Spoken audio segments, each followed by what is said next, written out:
Il y a un seul Dieu, et c'est toi, Seigneur.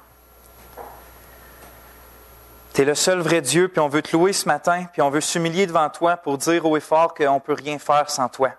On ne peut pas se sauver, on ne peut pas se garder, puis on ne peut certainement pas vaincre nos péchés, Seigneur, sans toi. Mais justement, on veut te louer parce que tu fais le vouloir et le faire en nous, parce que tu nous amènes jusqu'à la fin, parce que tu nous as donné ta vie pour qu'on ait la vie, puis Seigneur, tu nous l'as donné en abondance. Aide-moi ce matin, donne-moi la force, l'énergie de faire ce message-là. Donne-moi d'être clair et simple, Seigneur, comme ta parole est claire et simple. Donne-nous des oreilles pour entendre ton message ou ta parole. Donne-nous du discernement spirituel, Seigneur. Rends-nous matures dans la foi. Puis par-dessus toutes ces choses-là, ce qu'on veut vraiment, par le nouveau cœur que tu nous as donné, c'est te connaître personnellement, puis d'avoir une relation, une vraie relation avec notre Dieu. Puis d'être rempli de toi, Seigneur, jusqu'à la toute plénitude. Viens te révéler à nous ce matin. Sois au milieu de nous. On t'en supplie, on te le demande, dans le nom de Jésus. Amen. Donc, Dieu est un, deuxième partie. On ne veut pas seulement avoir, comme je l'ai déjà dit souvent, on ne veut pas avoir seulement une connaissance intellectuelle de qui est Dieu puis de ses attributs.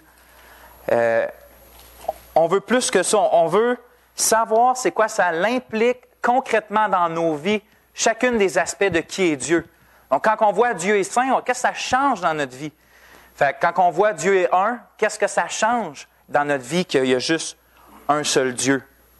Pour prendre les mots de l'apôtre Jacques dans son épître, on veut mettre en pratique la parole, on veut se mettre à l'œuvre afin d'être heureux dans notre activité. C'est Jacques 1, 22 et 25, on voit ça. Ce que Dieu désire, je le répète, c'est d'être glorifié dans la joie pleinement satisfaisante que son peuple prend en lui. C'est ce que Dieu veut. Il veut que son peuple, il veut être glorifié dans un peuple qui prend sa joie et son plaisir en lui. C'est ce que Dieu désire. Puis de connaître des choses sur Dieu, comme on l'a vu, c'est pas la même chose que de connaître Dieu. On peut connaître, il y a du monde qui ne sont pas chrétiens, puis ils connaissent la Bible par cœur, ils connaissent des choses sur Dieu, mais ils ne connaissent pas Dieu. Puis, c'est pourquoi que, comme je l'avais mentionné dans le début de cette série-là sur la personne de Dieu, je vais m'efforcer le plus possible, quand on va faire notre étude, de prêcher pas seulement sur les attributs de Dieu, mais de prêcher justement sur qu'est-ce que ça change dans notre vie. Dit simplement, on va le plus possible se poser la question suivante, ou c'est des questions du même genre. Qu'est-ce que cette vérité devrait impliquer dans ma vie? Quelle devrait être ma réponse en face de cette vérité-là? Donc, Dieu est un, quelle devrait être ma réponse en face de ça? Comment je devrais réagir? Comment je devrais diriger ma vie avec cette vérité-là dans mon cœur? Puis c'est le but du message. C'est pour ça que j'ai fait un deuxième message dans Dieu est un.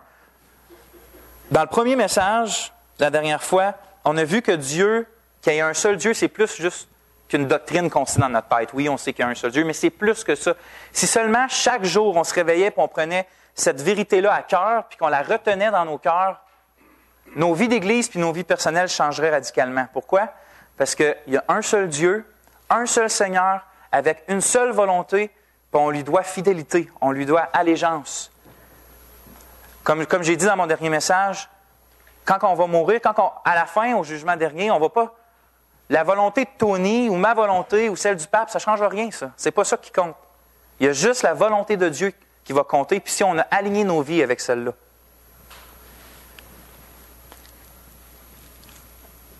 Mais on a vu quelque chose d'encore plus essentiel que ça, la dernière fois.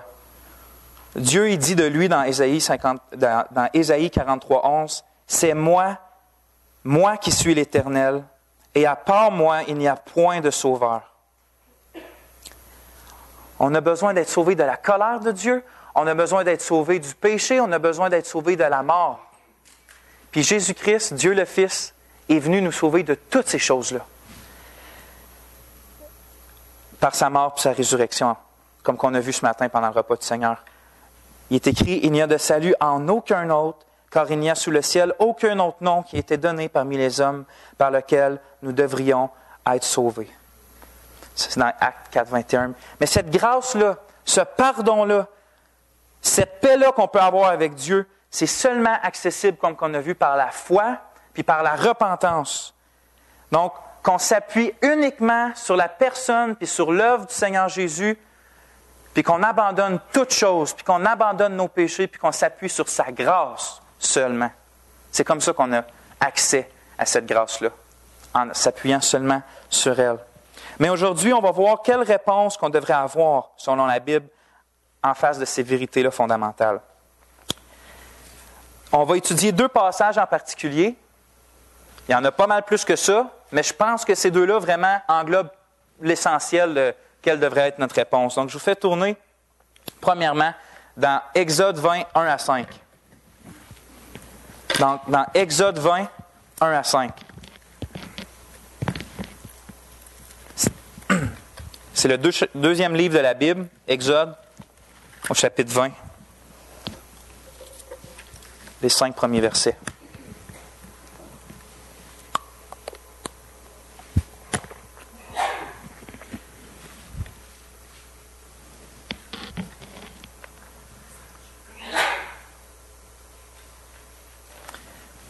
Donc, on va lire les 5 premiers versets ensemble. Alors Dieu prononça toutes ces paroles en disant, « Je suis l'Éternel, ton Dieu, qui t'ai fait sortir du pays d'Égypte, de la maison de servitude.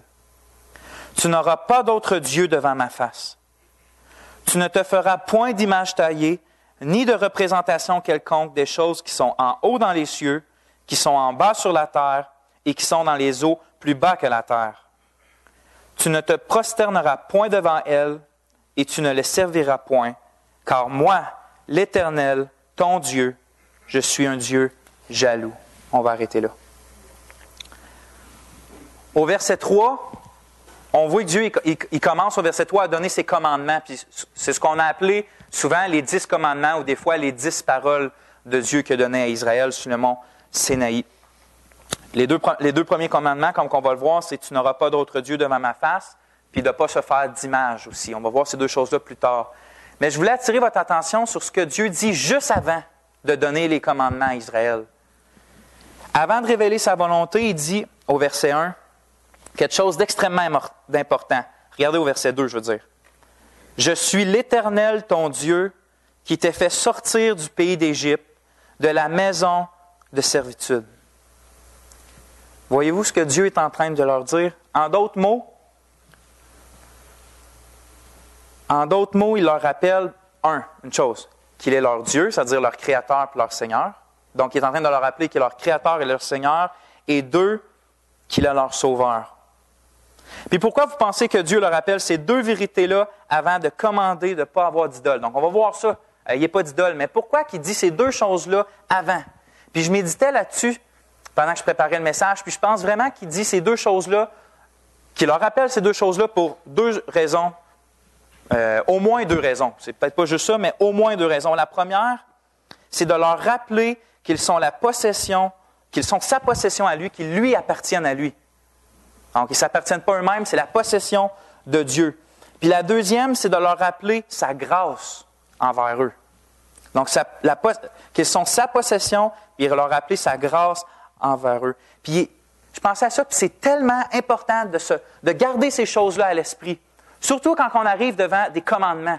Il faut garder ces 2 choses-là à l'esprit. Vous savez que il y a beaucoup de nos sociétés ou de nos pays qui ont basé leur charte de droit ou leur charte de loi sur la Bible, justement, sur les 10 commandements ou sur d'autres. Pas les 10 commandements, mais sur plusieurs lois de la Bible.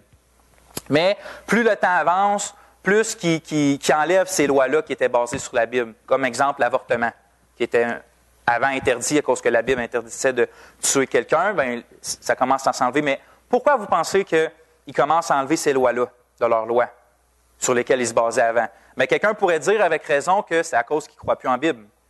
C'est vrai. Sauf que pourquoi qu'ils ne croient plus en Bible? Pourquoi qu'ils rejettent la Bible?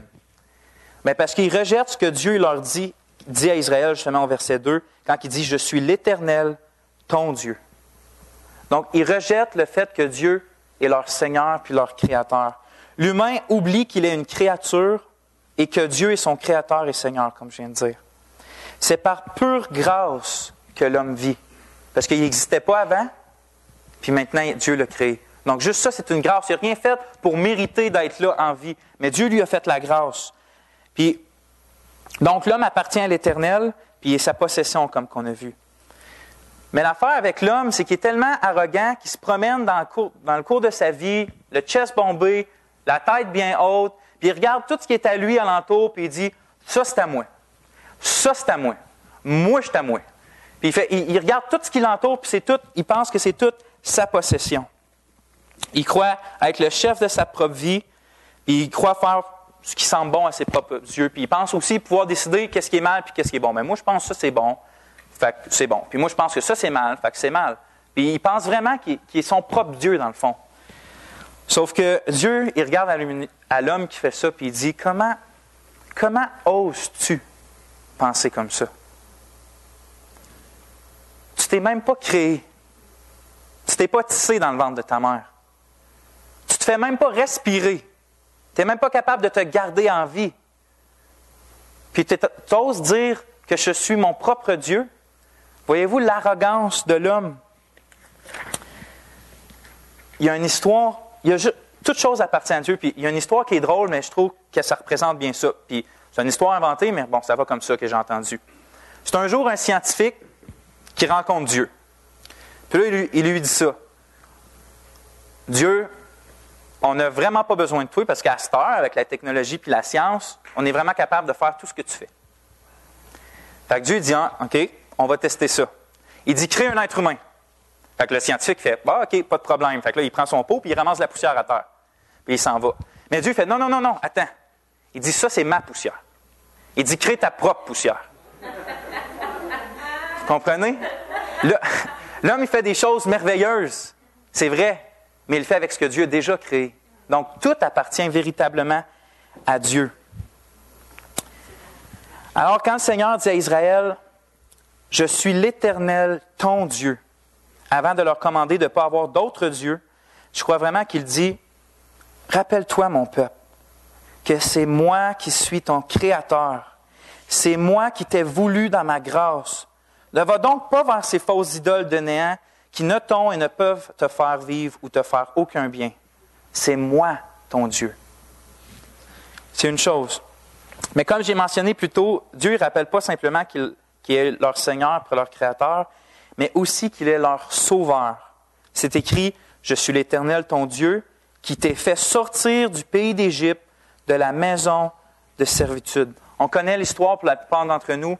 Israël est en esclavage en Égypte. Il y avait de durs travaux, la charge était lourde, ils mouraient, c'était pénible, très, très pénible. Puis Dieu a eu compassion d'eux et les a fait sortir d'Égypte avec une puissance incroyable au travers de la mer Rouge, puis toutes sortes de miracles. Puis si, vous savez, Israël, avant que Dieu les sauve, il était quand même la possession de Dieu. Puis il avait quand même goûté à sa grâce par juste le fait qu'il existait, comme qu'on a vu. Mais combien ils sont plus la possession de Dieu, puis combien ils ont plus goûté à sa grâce à cause que Dieu les a sauvés. Ça, c'est une grâce à un autre niveau. Dieu les a sauvés, les a fait son peuple à lui. Puis l'Église de Jésus-Christ, oublions pas ça. Oui, tout ce monde-là appartient à Dieu. Tout. La chaise qu'on est assis dessus, l'air qu'on respire, nos doigts, tout appartient à Dieu. Mais nous, l'Église, on lui appartient d'une façon bien plus unique, bien plus spéciale. On est ses enfants d'adoption par Jésus-Christ, nous dit la parole. Le Dieu qui va nous dire de ne plus avoir aucune idole dans nos vies, c'est le Dieu qui nous a sauvés de l'enfer puis qui nous a sauvés de l'esclavage du péché, frères et sœurs. C'est pas juste un Dieu distant qui dit « Aie pas d'idole pour mes caprices ». C'est le Dieu qui nous a sauvés qui nous dit de ne pas avoir d'idole. Ça, c'est de la grâce à un autre niveau. Après, on était mercredi. Cette semaine, après la réunion de prière, on est resté quelques personnes pour continuer à prier ici.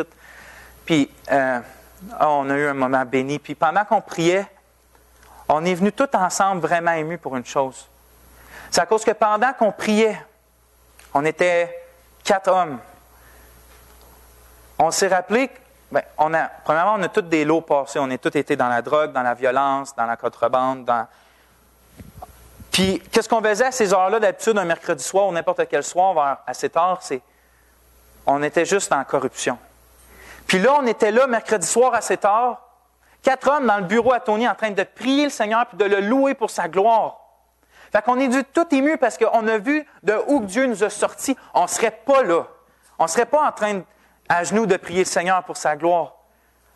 Donc, on est venu tout ému à cause de ça parce qu'on s'est rappelé que Dieu nous a sauvés dans sa grâce.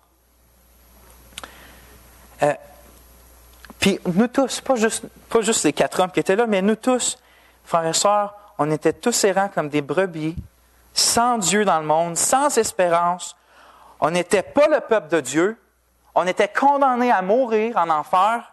À cause de nos péchés, on était condamnés à subir la terrible, puis combien épeurante colère de Dieu. Mais, maintenant, on est le peuple de Dieu. Maintenant, on a le pardon des péchés. Maintenant, on a la paix avec le Seigneur par Jésus-Christ. On a l'Esprit Saint qui crie « Abba, Père » dans notre cœur. On a l'espérance sûre qu'un jour, on va pouvoir, pour l'éternité, se satisfaire dans la gloire de Dieu. Pour l'éternité. Dieu nous a acquis. Le mot « acquis », c'est ça que la Bible utilise. Dieu nous a acquis par le sang puis par la mort de son Fils unique, Jésus-Christ. Je le répète, ça, c'est de la grâce. Si c'est de la grâce d'avoir été créé, ça, c'est de la grâce encore plus. Puis nous, à cause de ça, on est la possession de Dieu d'une manière bien plus unique que le reste du monde. On lui appartient par Jésus-Christ. Maintenant, pensez-y, si je vous pose la question. Voulez-vous vraiment d'autres dieux? Voulez-vous vraiment avoir des idoles dans votre cœur? Le seul vrai Dieu vous et m'a sauvé. L'appartenance puis la grâce. Voyez-vous maintenant pourquoi Dieu, il rappelle ça avant de donner des commandements? Bien sûr que non, comme vous avez dit, on ne veut pas d'autres dieux. Bien sûr que non, on ne veut pas d'idole, on veut juste celui qui nous a créés et qui nous a sauvés dans sa grâce. Puis lui, on le veut lui seul. Prendre une gorgée d'eau, puis on va continuer. On va aller au verset 3 maintenant. Donc, on va regarder le premier commandement que Dieu a donné. Tu n'auras pas d'autre Dieu devant ma face. D'abord, on va regarder le mot Dieu. Je le sais, tout le monde sait, je suis pas mal sûr que ce mot-là inclut certainement les petites statuettes, soit des anges ou de Bouddha ou toutes sortes de tableaux que des faux dieux représentés. Je sais que vous savez, puis c'est ça qu'on pense la plupart du temps. Mais je sais que vous savez aussi que c'est pas juste ça que ça dit quand Dieu parle de ne pas avoir d'autres dieux. Il ne dit pas juste « il n'y a pas de statuette chez vous ou dans votre église ». En réalité, on peut dire que tout ce qui prend la place que le seul vrai Dieu doit avoir dans nos cœurs et dans nos vies sont des idoles. Tout ce qui prend la place de Dieu. Si on croit dans nos cœurs qu'on ne peut pas être heureux en n'ayant pas cette certaine chose-là, ou en n'ayant pas cette certaine personne-là, ou en n'ayant pas cette certaine situation-là dans nos vies, c'est à cause que c'est une idole, si on pense qu'on ne peut pas être heureux sans ça. Encore une fois, ça peut être vraiment n'importe quoi. Comme j'ai dit dans mon dernier message, ça peut être la sécurité, les biens matériels, la connaissance, la santé, ça peut être nous-mêmes, ça peut être quelqu'un d'autre, ça peut être le contrôle, la richesse, le confort, un accomplissement personnel, l'opinion des autres, l'apparence physique, une vie sans problème, etc., etc., etc. Ça peut être même les bonnes choses que Dieu a données. C'est facile que la théologie, l'étude de Dieu puis de la parole devienne une idole. Ça peut être facile. Les bonnes choses que Dieu nous donne peuvent devenir des idoles. Comme je l'ai dit, au moment où on pense « j'ai besoin de cette chose-là » où je ne pourrais pas être pleinement heureux, nous sommes en train de faire de l'idolâtrie. Dans le fond, quand on dit ça, là, je ne sais pas si vous y pensez, quand on dit qu'on a besoin de cette chose-là pour être heureux, on est vraiment en train de dire que toi, Seigneur, tu n'es pas assez satisfaisant pour mon âme. Il me faut en plus cette chose-là. Est-ce que vous voyez pourquoi Dieu appelle ça une abomination dans la Bible?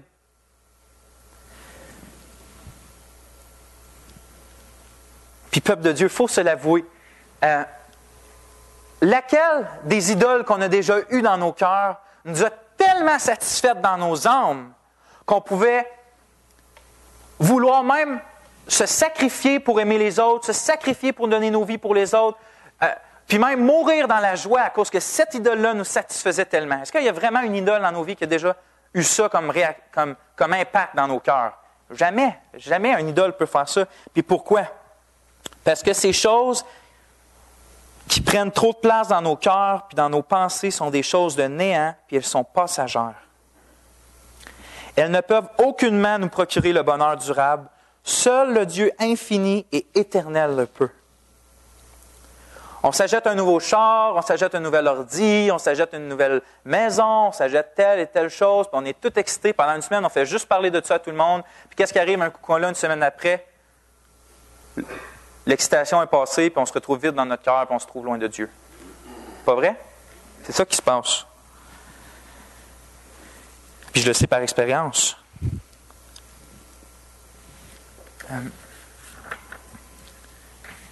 J'ai un passage, je trouve, qui illustre bien ça. Je ne vous fais pas tourner, mais je vais vous le lire. Dans 1 Samuel 12, les versets 20 et 21.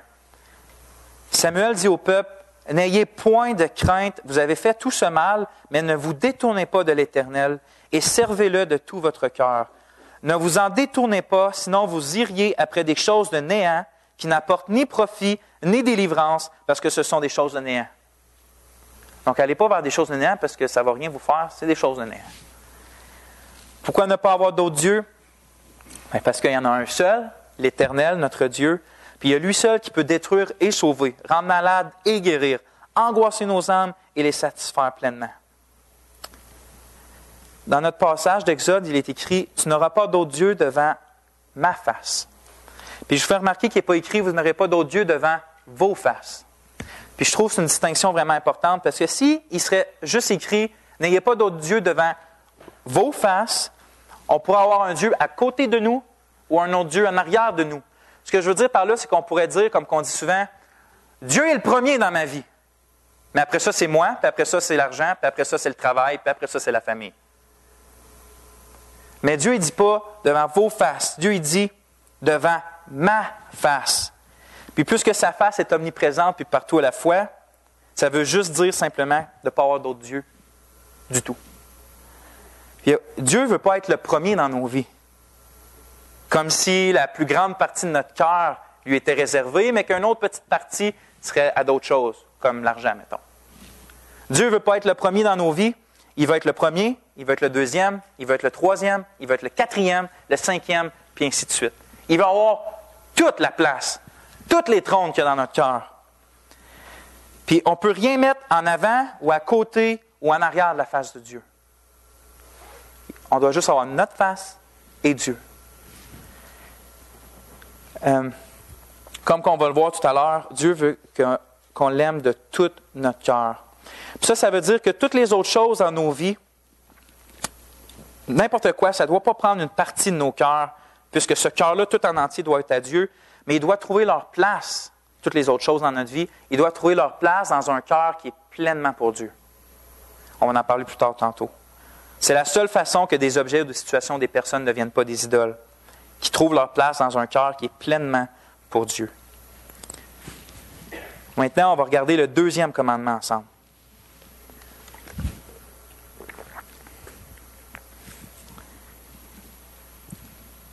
Tu ne te feras point d'image taillée, ni de représentation quelconque des choses qui sont en haut dans les cieux, qui sont en bas sur la terre et qui sont dans les eaux plus bas que la terre. Tu ne te prosterneras point devant elles et tu ne les serviras point. Quelqu'un pourrait dire que ce verset-là, il est juste en train de dire la même chose que le premier, de ne pas avoir de petites statuettes, puis de ne pas avoir d'idoles en papier ou en argent ou en métal, peu importe. Mais selon le contexte qu'on vient de lire, c'est vraiment pas probable que ça veut juste dire ça, parce que ça ferait juste répéter le premier verset, le premier commandement sans rien ajouter. Donc Dieu ne fait pas juste le répéter.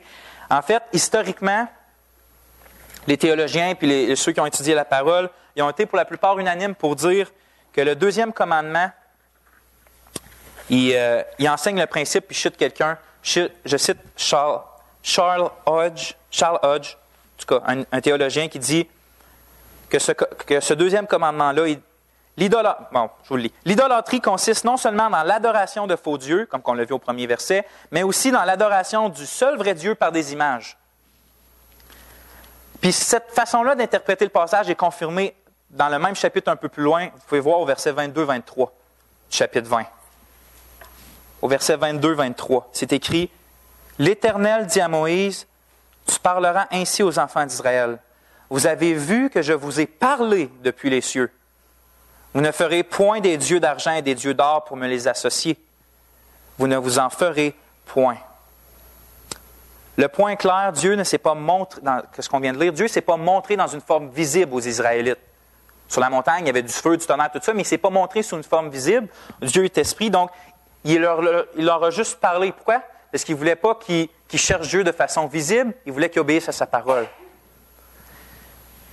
Puis, Dieu est esprit, puis si on essaie de le représenter par des images, ça va toujours nous conduire vers au moins 2 dangers.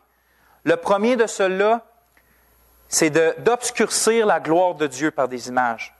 Parce que Dieu est au-dessus de toute chose créée. Une image, c'est nécessairement une représentation de quelque chose créé. Donc, d'obscurcir la gloire de Dieu, de déshonorer Dieu par des images. Puis, deuxièmement, les images nous trompent nous-mêmes, car ils nous communiquent de fausses idées à propos de Dieu. De fausses idées à propos de Dieu. Dans le fond, le but central du 2e commandement, c'est de nous avertir de ne pas avoir de fausses conceptions ou de fausses idées sur Dieu. De ne pas avoir de fausses conceptions ou de fausses idées sur Dieu. On dit souvent la fin justifie les moyens, mais pas ici. Avec Dieu, la fin ne justifie pas les moyens. On ne peut pas dire, eh bien, cette personne-là là-bas, elle loue Dieu de tout son cœur, puis c'est vraiment ce qui compte, même si son Dieu ne correspond pas vraiment avec le Dieu révélé dans la Bible. On ne peut pas penser comme ça. Voyez-vous, quand on vient à l'Église,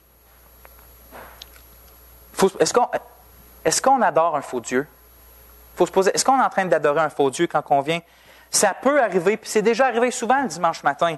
Il y a des gens qui viennent à l'Église puis ils n'ont aucune connaissance de base sur la personne du Seigneur. Fait que quand ils viennent, c'est des conceptions qui se sont faites eux-mêmes dans leur cœur. Fait que quand ils viennent, ils louent de tout leur cœur, ils louent les mains levées, puis la voix haute de toute leur voix. Mais à la fin du culte, est-ce qu'ils ont vraiment loué le Dieu de la parole, le Dieu de la Bible? Est-ce que c'était le seul vrai Dieu? Puis c'est important, j'ai déjà entendu l'histoire.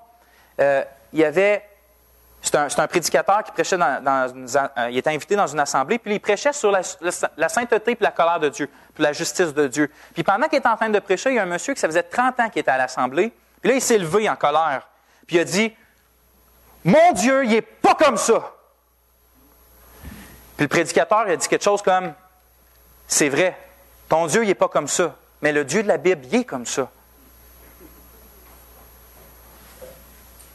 Voyez-vous, cet homme-là, même si ça faisait 30 ans qu'il allait à l'Église, c'est un Dieu à sa propre image qu'il avait faite.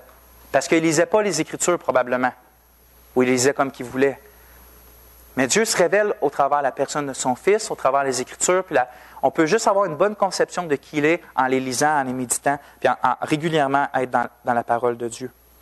Dieu ne veut pas seulement être adoré. Jésus a dit à la femme samaritaine, dans Jean 4, « Les vrais adorateurs adoreront le Père en esprit et en vérité, car ce sont là les adorateurs que le Père demande. » Il va être adoré, mais il va être adoré en vérité. Ça veut dire qu'il va être adoré parce qu'il est vrai sur sa personne et sur sa volonté. Pas juste n'importe comment. « Ah, moi j'imagine que Dieu est comme ça, donc je l'adore. » Dieu, il veut être adoré, mais en vérité. Donc, je pose une question. Puis c'est une question qu'il faut toutes se poser. Est-ce que le Dieu que vous adorez de tout votre cœur, même s'il porte le nom de l'Éternel, même s'il porte le nom de Jésus-Christ, est-ce que c'est le seul vrai Dieu que la parole révèle? Puis il y a un seul moyen de le savoir, c'est de lire la parole de Dieu. Mais c'est important, c'est crucial comme question. Une autre chose. À la fin de la réunion, il faut se poser une autre question. Quand on a loué Dieu de tout notre cœur, pourquoi qu'on l'a adoré? Vous savez, Tony en parle souvent avec l'Évangile de prospérité et tout ça, mais ça nous influence plus qu'on pense parce que, pourquoi tu as loué Dieu aujourd'hui? Dieu a guéri. Dieu m'a donné ça. Dieu m'a rendu prospère. Dieu a donné, Dieu a donné, Dieu a donné ça. Puis c'est pas mal de louer Dieu. En fait, c'est super bien de louer Dieu pour les choses qu'il a données. Mais des fois, est-ce qu'on le loue pour juste ça? Des fois, j'ai l'impression, puis je suis sûr que vous avez la même impression, qu'il y a des gens qui louent Dieu. En fait, on ne dirait pas qu'ils louent Dieu, on dirait qu'ils louent une machine distributrice qui donne et qui donne et qui donne et qui donne. Il faut juste donner pour le bon plaisir de qui veut avoir. Comme j'ai dit, c'est pas mal louer Dieu. Il faut louer Dieu pour tout ce qu'il nous donne. Mais il faut apprendre. Puis le plus important, premièrement, je pense qu'il faut adorer Dieu pour qui il est. Sa personne. Qui est notre Dieu? Lui, on l'a chanté tantôt, est absolument digne de toute louange. Il est digne de nos louanges. Puis juste avant d'aller à notre autre passage qu'on va voir ce matin, on va regarder la fin du verset 5. Puis je vais faire juste une petite remarque là-dessus. De Exode 20, ça dit « Tu ne te prosterneras point devant elles et tu ne les serviras point, car moi, l'Éternel, ton Dieu, je suis un Dieu jaloux. » Il y a beaucoup de choses à dire sur la jalousie de Dieu, puis on va l'étudier plus tard dans la série, quand on va voir l'amour de Dieu, puis on va voir que l'amour de Dieu est jaloux, mais je pense qu'il est bon de au moins mentionner un aspect aujourd'hui pour le message qu'on a, puis c'est celui-là. La jalousie de Dieu est vraiment différente de la jalousie de l'homme. C'est pas la même chose du tout. Puis, tous les aspects de la jalousie de Dieu, ils découlent de qui qu'il est, parce qu'il est le seul vrai Dieu, puis tout lui appartient. Donc, il possède toutes choses avec une certaine jalousie. Mais aussi, où je voulais en venir, c'est que la jalousie de Dieu est liée avec son amour pour nous. Dans le monde où on vit à cette heure, il y a beaucoup de monde qui croit que l'amour, vraiment aimer quelqu'un, c'est d'accepter tout ce qu'il croit. Puis si tu ne fais pas ça, ben tu es intolérant. Mais je vais vous faire voir, c'est vraiment stupide comme idée, ça. Pas que la personne qui pense que c'est stupide, l'idée est stupide. Puis je vais vous montrer pourquoi. Imaginez-vous que Noam est un peu plus vieux, mon garçon, mettons qu'il a 8 ans. Puis qu'il se croit pour Superman. Puis c'est fort probable, s'il est comme son père. Puis il se tient debout dans le milieu de l'autoroute. Debout là. Puis imaginez que moi, je suis à côté de l'autoroute. Puis que je le regarde. Puis là, quelqu'un qui vient me voir puis il dit « Qu'est-ce que tu fais? » Ben, je regarde mon fils Noam, je l'aime vraiment beaucoup. Il dit « Qu'est-ce qu'il fait? » Il dit, il se prend pour Superman. Puis check, tu vois le 45 pieds qui s'en vient? Il va l'arrêter. Est-ce que cette personne-là va regarder? Il va dire, wow, t'aimes vraiment ton fils? Absolument pas. Il va faire, quoi? Voyons, t'aimes pas ton fils? Il va mourir, là. Fais quelque chose. Voyez-vous? Où je veux en venir? Dieu sait que lui-même est Dieu. Il est Dieu, le seul. Puis il sait qu'on ne va jamais prospérer, qu'on ne va jamais être béni dans nos âmes si on ne reconnaît pas qui il est lui. Puis que si on n'obéit pas à ses commandements, puis si on ne vit pas en accord avec sa volonté. Dieu est un Père aimant, mais ce n'est pas un aimant qui nous laisse faire tout ce qu'on croit être bon, comme que le Père ne devrait pas laisser son enfant penser qu'il est Superman dans le milieu d'une autoroute. Si Dieu nous aime jalousement et qu'il s'inquiète de notre bien-être, il va nous arrêter dans notre folie. Alors, quand Dieu nous commande de ne pas avoir d'idole, comme j'ai dit tantôt, ce n'est pas à cause que c'est un Dieu distant qui dit « faites ceci, faites juste cela ». C'est à cause qu'il nous aime. C'est à cause qu'il nous aime, puis qu'il sait que les idoles sont des tueurs de joie, des tueurs de paix, des tueurs de sécurité, puis elles sont vaines, puis elles ne peuvent rien apporter de vrai à notre âme. Le péché, ça nous fait croire que quelque chose peut nous apporter quelque chose. Bon, le péché, ça nous fait croire que certaines choses vont nous apporter du bien et tout ça. Mais le péché est trompeur. Comme j'ai lu tantôt, ça dit « Ne vous détournez pas, sinon vous iriez après des choses de néant qui n'apportent ni profit ni délivrance, parce qu'elles sont des choses de néant. » Dieu, c'est ça. C'est Dieu lui-même qui dit ça. Donc, oui, Dieu est jaloux, puis c'est pour notre bien-être, parce qu'il nous aime d'un amour jaloux. Donc, je vous amène à notre deuxième passage aujourd'hui, qui est Marc 12, 28 à 30. Donc, Marc 12.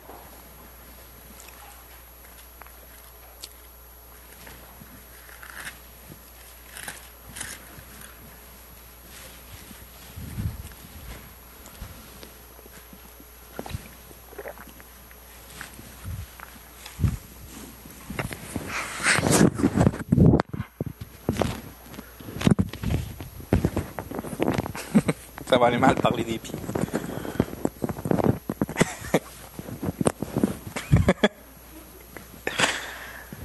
Fait que Marc 12, 28 à 30, on va lire ça ensemble. Un des scribes qui les avait entendus discuter, sachant que Jésus avait bien répondu aux Sadducéens, s'approcha et lui demanda « Quel est le premier de tous les commandements ?» Jésus répondit « Voici le premier. Écoute, Israël, le Seigneur notre Dieu est l'unique Seigneur. Et tu aimeras le Seigneur ton Dieu de tout ton cœur, de toute ton âme, de toute ta pensée et de toute ta force. » Qu'est-ce que Jésus fait avant de dire quel est le plus grand commandement? Il cite le passage qu'on a vu dans le dernier message de Deutéronome 6.4, qu'on a vu justement dans la première partie. Dans le fond, il fait exactement ce qu'on fait nous dans notre étude. Il donne la doctrine ou la vérité qui devrait supporter puis motiver notre action. Donc, il dit, oui, Dieu est un. Donc, aime-le de tout ton cœur, de toute ta force, de toute ta pensée, de toute ton âme. Il donne la vérité sur laquelle va s'appuyer nos agissements. C'est toujours la façon de faire. On doit s'appuyer sur les vérités révélées de Dieu. Donc, Jésus il dit, tu aimeras le Seigneur ton Dieu de tout ton cœur. Sûrement certains d'entre vous le savent, mais pour les Hébreux, le cœur, ce n'est pas exactement ce que nous, on entend la plupart du temps par cœur, ou en tout cas au moins la société en Amérique, puis dans l'Ouest en général. Pour eux, c'est quelque chose de pas mal plus profond. C'est qui nous sommes profondément, le vrai nous. On pourrait dire que c'est le centre de contrôle de toute notre vie. Exemple, c'est la chose qui contrôle nos émotions, c'est la chose qui contrôle notre intelligence, c'est la chose qui contrôle notre volonté. Puis Dieu, il dit qu'avec ce centre de contrôle-là, tout ce que nous sommes, nous devons l'aimer. Puis c'est normal, si on aime Dieu avec tout ce que nous sommes, si on aime Dieu de tout notre cœur, on va l'aimer avec tout le reste, n'est-ce pas? Comme je l'ai déjà dit, Dieu n'est pas intéressé par un cœur partagé. Il n'est pas glorifié quand un cœur, il l'aime à 75 % puis qu'il y a 25 % qui est réservé pour d'autres choses. Il n'est pas glorifié dans ce cas-là. Quand il est réservé, exemple, pour les jeux vidéo, le sport ou le travail. Puis comprenez, je ne suis pas en train de dire que le travail, c'est pas bon, puis que désirer des promotions, c'est pas bon. Je ne suis pas non plus en train de dire que les chars sont pas bons, puis que désirer une nouvelle voiture, c'est pas bon. Je ne suis pas en train de dire que le mariage, c'est pas... Vous comprenez, je ne suis pas en train de dire que toutes ces choses-là sont pas bonnes. Le problème, c'est quand que ces choses-là deviennent si essentielles à notre plaisir que nous leur réservons une place qui devrait être à Dieu seul. Il y a une façon saine de prendre plaisir dans toutes ces choses-là sans qu'ils deviennent des idoles, puis que Dieu soit quand même glorifié dans notre cœur. Puis c'est pas le but de ce message, c'est pas le but du message de ce matin de parler de ça, mais je voulais juste vous laisser. Je vais vous lancer ça comme ça, on va continuer le message, mais méditez là-dessus. Est-ce que le plaisir que vous prenez ou qu'on prend dans notre femme ou nos enfants, le ministère, le travail, le sport, les chars, l'art, est-ce que c'est une manifestation de notre plaisir en Dieu? Est-ce que le plaisir qu'on prend dans certaines choses est la manifestation de notre plaisir en Dieu? Puis n'oubliez pas, Dieu veut nous donner le meilleur, et le meilleur, c'est lui. Tout le reste, c'est la création aussi belle qu'elle est, le mariage aussi beau que c'est juste une pâle représentation de qui est la personne du Seigneur. Puis Dieu veut qu'on l'aille, lui, que tout notre cœur soit à lui, puis qu'on prenne plaisir en lui. Donc là, j'arrive, qu'est-ce que c'est concrètement aimer Dieu de tout son cœur? Je vais y aller comme ça. Eh bien, nous l'aimons avec nos yeux quand on regarde juste ce qu'il nous a ordonné de regarder. On l'aime avec nos oreilles quand on écoute juste à ses vérités. On l'aime avec notre bouche quand on dit seulement des vérités sur Dieu et que nous disons seulement des paroles de grâce et d'édification, comme Paul le dit dans Éphésiens 4, 29, qu'il ne sorte de votre bouche aucune parole mauvaise, mais s'il y a lieu, quelques bonnes paroles qui servent à l'édification et communiquent une grâce à ceux qui l'entendent. On aime Dieu avec nos mains quand on le sert. On aime Dieu avec nos pieds quand on marche dans la même direction qu'il marche. On aime Dieu avec notre corps quand on le présente d'une manière qui honore Dieu. On aime Dieu avec nos pensées, pour utiliser le terme de 2 Corinthiens, quand on amène toutes nos pensées captives à l'obéissance de Jésus-Christ. Paul, il nous dit, à quoi ça ressemble de remplir nos pensées pour la gloire de Dieu? Il dit, au reste, frères, que tout ce qui est vrai, que tout ce qui est honorable, que tout ce qui est juste, que tout ce qui est pur, tout tout ce qui est aimable, tout ce qui mérite l'approbation, ce qui est vertueux et digne de louange, soit l'objet de vos pensées. Qu'est-ce qu'on pense le plus souvent? C'est quoi l'objet de nos pensées? Ça détermine si on aime Dieu ou non avec nos pensées. Jésus a aussi dit « de toute votre force ». Puis ici, je vais citer un missionnaire, puis les plus jeunes, soyez surtout attentifs à ça. C'est lui qui parle. « Je n'ai jamais regretté quoi que ce soit que j'ai fait dans le nom de Christ, ou quoi que ce soit que j'ai abandonné pour lui. Mais je regrette ce que j'ai gardé. Je suis content que quand j'étais jeune, j'ai utilisé ma force pour lui, mais maintenant, j'aurais juste souhaité en donner encore plus. » C'est Paul Washer qui dit ça. Pour nous qui sommes jeunes, puis plein de vitalité, puis plein de force pour la plupart d'entre nous, ce serait bon de prendre à cœur ce que ce missionnaire-là a dit, puis de donner la force qu'on a tant à notre âge pour le Seigneur Jésus, puis pas pour des vaines choses. J'écoute des témoignages de personnes qui sont plus vieilles que moi, puis naturellement, Guy le dit dans son dernier message, naturellement, qu'est-ce qui se passe plus tard? On perd de la force. C'est comme ça. Puis Guy, ça le traumatisait. Mais c'est vrai, on perd de la force. La force qu'on a à mon âge, on peut l'utiliser pour la gloire de Dieu. Puis comme tu as dit, il n'a rien regretté de ce qu'il a donné pour Christ, mais ce qu'il a gardé pour lui-même, ça, il l'a regretté plus tard. Puis l'affaire avec le passé, c'est qu'on ne peut pas y revenir. On ne peut pas revenir à 20 ans à utiliser notre force quand on l'a pu, rendu à 60. C'est pas que vous avez plus de force si vous avez 60 ans, là, au contraire, il y a plein de monde.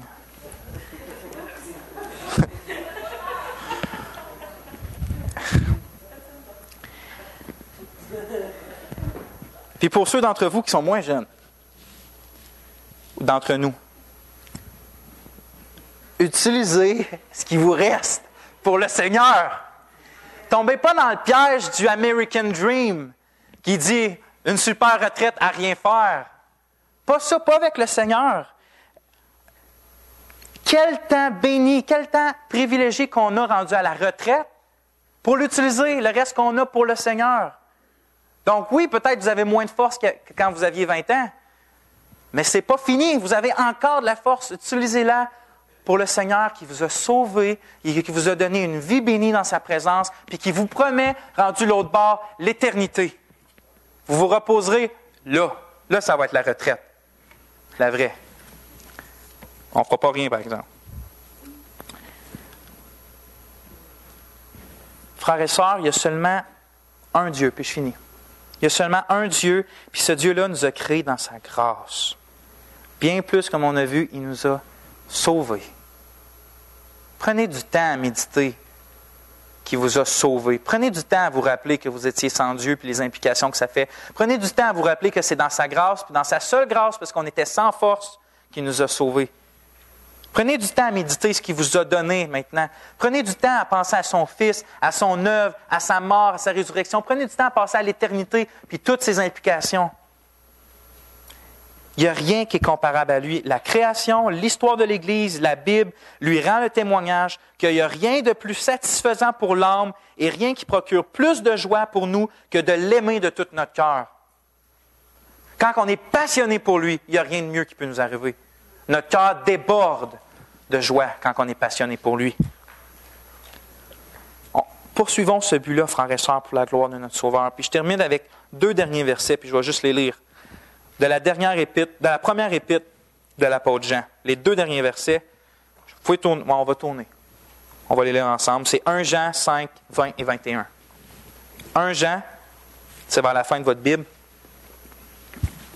Ce n'est pas l'évangile de Jean, mais l'épître de Jean, juste avant Apocalypse. Donc, le premier épître au chapitre 5.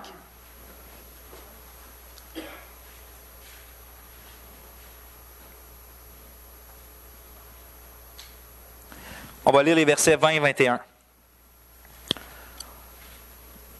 Nous savons aussi que le Fils de Dieu est venu et qu'il nous a donné l'intelligence pour connaître le véritable. Et nous sommes dans le véritable, en son Fils Jésus-Christ. C'est lui qui est le Dieu véritable et la vie éternelle. Petits enfants, gardez-vous des idoles. Que Dieu vous remplisse de lui-même puis vous bénisse abondamment. Moi, je ne serai plus là avant 5 semaines parce que la semaine prochaine, je suis au nord puis après ça, je pars. Mais que Dieu vous bénisse. Puis sachez que à la seconde même qu'on se tourne vers lui, pour nous qui lui appartient, à la seconde même qu'on confesse notre péché, on est pleinement accepté de Dieu. Pleinement accepté de Dieu. Donc même si on a eu des idoles dans nos vies, puis on en a, quand on les confesse puis qu'on se tourne vers lui, on est pleinement en Dieu. Immédiatement. Il n'y a pas de péto points ou des affaires de même à avoir, des Hermès. Dieu nous accepte immédiatement à cause de Christ puis de son œuvre. On va finir en priant.